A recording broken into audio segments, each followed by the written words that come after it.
Bonjour chers téléspectateurs, bienvenue sur Couleur TV, bienvenue sur votre émission Nos Artistes. Nos Artistes est une émission présentée par moi-même, Ben Carlo Trente, toi-même tu connais l'amba Uno de tous les Uno. Effectivement, aujourd'hui sur notre premier épisode, on va essayer de commencer par une tête d'affiche. Une tête d'affiche, effectivement, oui, parce que cette personne aura son concert le 5 février, le 5 février, le 5 février, le 5 février au niveau de l'État général Sénécoute. Et ben oui, effectivement les gars, aujourd'hui la musique nigérienne n'a plus le temps. Bientôt après Barakina, on aura une autre personne, ainsi de suite. Parce que le temps, il est vraiment temps que la musique nigérienne prend son envol. Il est vraiment temps que la musique nigérienne arrive à prendre sa place qu'il faut. Effectivement, cette personne, comme je l'ai dit, moi personnellement, je l'ai rencontré 2 fois dans ma vie pour pouvoir échanger face. C'est vrai, lui, peut-être il se rappelle pas. C'est pas grave. Bah, c'est les risques du métier. Effectivement, mais bon. Quand même, comme vous l'avez si bien compris, je parle de Barakina. Barakina, c'est une artiste qui a vraiment mis le feu au niveau de la musique nigérienne si je me trompe pas, de 2018 à 2020 à aujourd'hui, il continue vraiment à frapper fort. Je parle des temps forts, effectivement.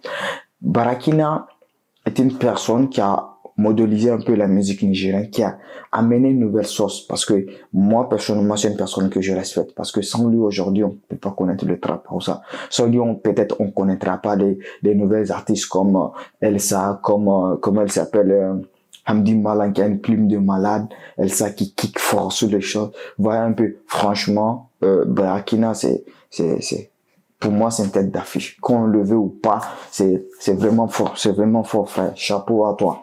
Alors, aujourd'hui, on va parler tout simplement de son style.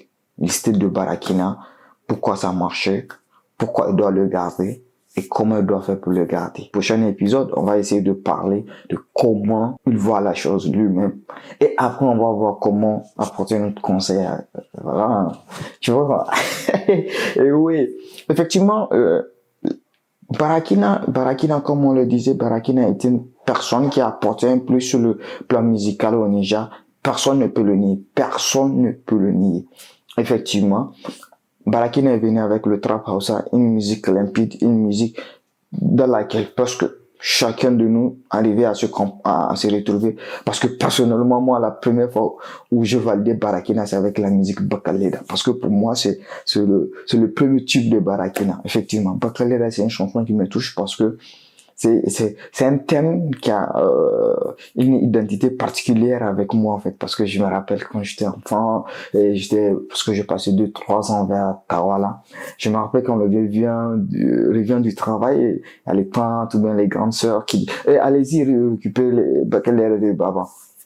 Ça veut dire pour ceux qui ne savent pas, Bakalera c'est un chassé noir. C'est synonyme d'un chassé noir dans lequel le papa est censé apporter quelque chose de bien pour ses enfants, pour pouvoir rentrer en harmonie avec sa belle aimée, effectivement. Et vraiment, c'est toute une histoire derrière pour nous les Nigériens, effectivement. Bon, je m'excuse pour ceux qui verront la vidéo qui ne sont pas Nigériens, mais quand même, Bakalera, c'est une musique que je vous recommande d'aller regarder, d'écouter limpidement et vous allez comprendre. Barakina touchait des thèmes, bien prenait des thèmes qui touchait vraiment toutes les situations dans lesquelles les Nigériens sont et qu'il arrivait à les développer en les rappant. Parce que nous, on est jeunes, on aime le rap, on écoutait les Booba, les Carrés, si je ne sais pas quoi, effectivement. Mais lui, il est venu avec une nouvelle façon de voir la musique. Très simple. Et voilà, les gars, Bakaleda. Les gars, c'est tellement simple que ça coule, en fait. Moi, je me rappelle à un moment, à Niamey, partout où tu passes, c'est Barakina qui sonne. Oui, effectivement. Et à l'espace de 1 an, il a fait 6 ou bien 2 ans, je vais dire, il a fait 6 000 places à Niamey. C'est pas rien, monsieur Barakina. Si vous avez fait 6 000 places à Niamey, ce qui veut dire que ça marche, ce qui veut dire que ça coule, ce qui veut dire que les gens vous ont accepté. Pourquoi? Parce que la façon dont vous chantez, ou bien les thèmes que vous traduisez en musique, ce sont des thèmes réels, ce sont des choses qui nous touchent, qui touchent nos sociétés. Alors, je suis désolé de concevoir ou bien de voir, depuis un certain moment, monsieur Barakina a commencé à vouloir chanter en français, en vouloir élargir sa champ de vision, en vouloir élargir ou bien agrandir sa fanbase. Effectivement, tu as raison, c'est normal, c'est logique, c'est légitime. Mais moi, ce que je dis, toujours être artiste, c'est savoir ce que je veux d'abord, effectivement. Parce que dans chaque projet, on dit le plan d'objectif, c'est-à-dire comment élaborer son objectif. Effectivement, c'est vrai. Tu as raison, si c'est ça ta façon de voir, moi je suis avec. Mais c'est que moi je suis pas d'accord, c'est qu'on peut pas comprendre que tu veux être une star incontournable au Niger et que tu te décides déjà d'être international. C'est pas parce que tu es international qui prouve que tu es une star au pays. Effectivement, tu peux être aimé par une population qui n'est pas nigérienne, mais chez toi, tu n'es pas roi. Effectivement, on voit le cas avec les artistes ivoiriens. Il y a pas mal d'artistes ivoiriens que nous, on les considère comme des superstars, mais chez eux, ce n'est rien. Et ils ont mal, ils le disent tout le temps. Effectivement, aujourd'hui, toi, M. Barakina, tu as commencé à mousser comme les Ivoiriens le disent. Je prends le cas des Ivoiriens parce que c'est les personnes qui sont un peu plus proches à nous, de nous plutôt, ou bien ce sont des personnes, ou bien la Côte d'Ivoire, c'est la plaque tournante de la musique africaine francophone, si je peux me le permettre, effectivement. À un moment donné, M. Barakina s'est décidé de faire le français, ou bien de chanter en France. Nous tous, on sait que tu as un master. Nous tous, on sait que tu as fréquenté. Mais, nous, on a commencé à t'adopter au moment où tu as commencé à nous dire des baccalauréats, tu as commencé à nous dire Allah Issa, effectivement. Et effectivement, M. Barakina, dans ces cas, c'est dans 24 millions d'habitants que le Niger représente, tu n'as pas 2 millions de fans, tu n'as pas 3 millions de fans, tu n'as pas 4 millions de fans, ni 5 et ainsi de suite. Dans ces cas, ta mission n'est pas seulement de venir conquérir Niamey. Et même dans Niamey, il y a des personnes qui ne te connaissent pas. Je suis désolé de le dire, mais c'est la triste réalité. Mais ça peut pas, tu peux pas vouloir être plus grand que toi-même, en fait. Ta personne, tu dois la connaître. En fait, si je parle ainsi, c'est pas parce que je dénigre la musique nigérienne, je dénigre l'artiste en tant que tel. Non, je le dis parce que je me dis que ça ne sert à rien de vouloir jouer à l'hypocrisie entre nous. Aujourd'hui, on peut dire, pour moi, Barakina, c'est une star. Mais pour beaucoup de personnes, il n'est rien. Voilà un peu. Mais il faut qu'il arrive à voir ces personnes, ou bien il faut qu'il arrive à montrer à ces personnes-là, les artistes là qui sont pas du Niger, qui viennent au Niger, qui font leur musique, ils sont pas mieux que lui. Il est talentueux, mais il va le faire comprendre comment. Aujourd'hui, aux États-Unis, quand tu veux chanter, il y a des gens qui peuvent même se déchirer le front juste pour qu'on puisse dire, ah, le mec là, waouh, tu vois, c'est juste une façon pour lui de se démarquer. Ou bien des personnes qui viennent sexy juste pour faire la différence. Effectivement, il faut une différence dans la musique. Il faut, quand tu viens, il faut emmener ta touche. Il faut que tu apportes quelque chose de plus. Tu peux pas venir avec ton style ancien, ou bien, je ne sais pas, c'est que tu vois l'autre faire, toi aussi vouloir copier-coller. Ça marche pas. Ça marche pas. Et Barakina a amené ça. Et le fait d'amener son style lui a donné une cote. Et cette cote, il doit l'utiliser pour pouvoir la faire grandir. Et non vouloir prendre une autre cote pour mettre sous son dos. Ça peut pas marcher. Nous tous, on sait. Pour l'instant, ça peut pas aller très bien. Mais là, on est à l'ère du digital, monsieur Barakina. Tu peux faire une musique, tu n'as pas besoin de dire, oh les gars, partagez ou bien, pour que les gens comprennent que tu deviens international. Ibawan, il chante ta langue. Aujourd'hui, il y a des Maliens, ici même à la diaspora. Oh, quand je dis diaspora, je parle du Maroc, plus précisément à Casablanca. Je connais des Maliens personnellement. Ils écoutent leur musique en langue, en fait.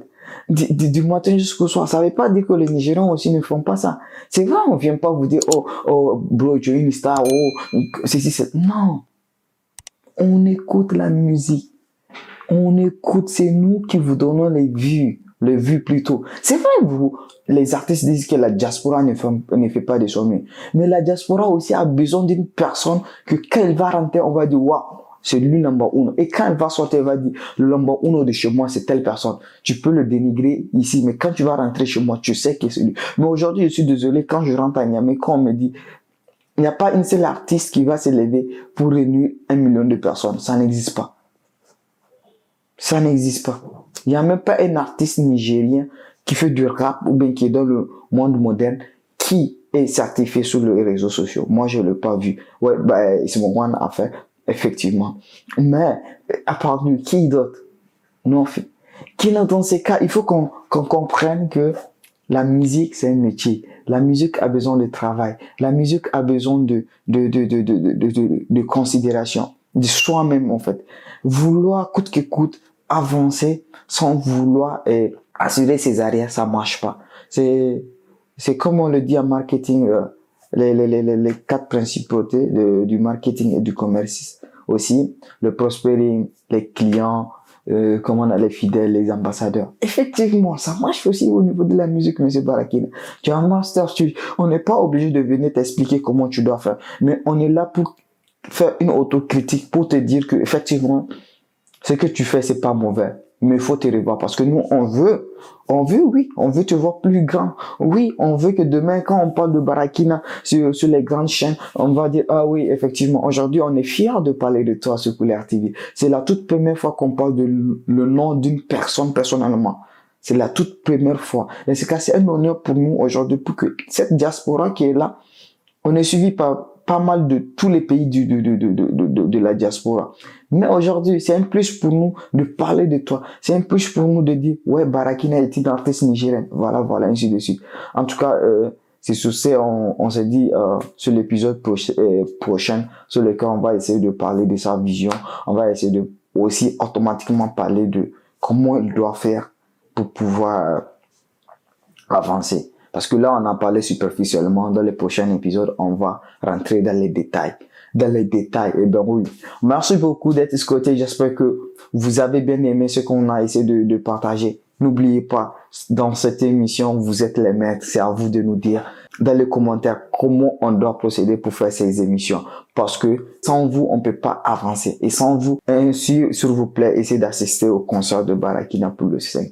Pour le 5, ça va partir le 5 février.